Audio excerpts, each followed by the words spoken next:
The city of Oregon moving one step closer to having a data center. As we now know, the company named Vantage Data Centers is the developer behind the proposed project. And Anna Miller joins us in Oregon. So Anna, what does this mean? How close is the city to getting this? Well, Jeff and Kaylee, the announcement is showing the reality of a data center coming to Oregon, but no final decision has been made. Now, the city administrator tells me that a lot of misinformation about it is spreading, but a concerned citizen that I talked to says the issues that they're raising isn't misinformation, it's a legitimate concern. The proposed site for the data center sits on 168 acres near the corner of Wynn and Corduroy Roads. Vantage Data Centers has been identified as a developer, but no future tenant has been announced. The project has been through several steps, including some city council legislation, but there's still a long way to go before any deal is final. We are expecting them to submit to us what they call a term sheet. And basically, it's terms and conditions of them occupying, purchasing that land from the city, essentially.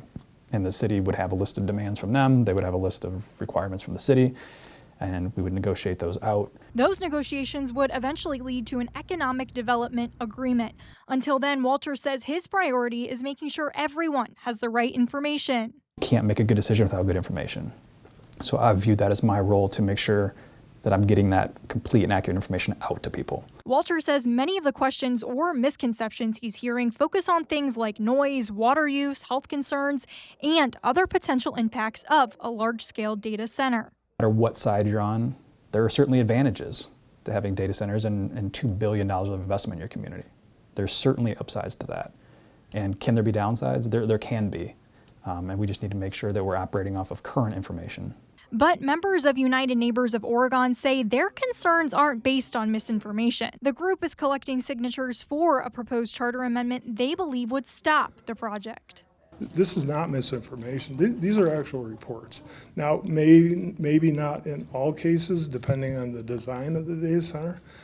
Some of those issues may or may not be an issue, but there are definitely issues. There are health issues, there are noise issues, there are the issue of electric rates. Walter says he understands why residents have concerns, but believes those concerns can be addressed. I think the community should feel comfortable, again, that we have dedicated, competent people that will help resolve those issues.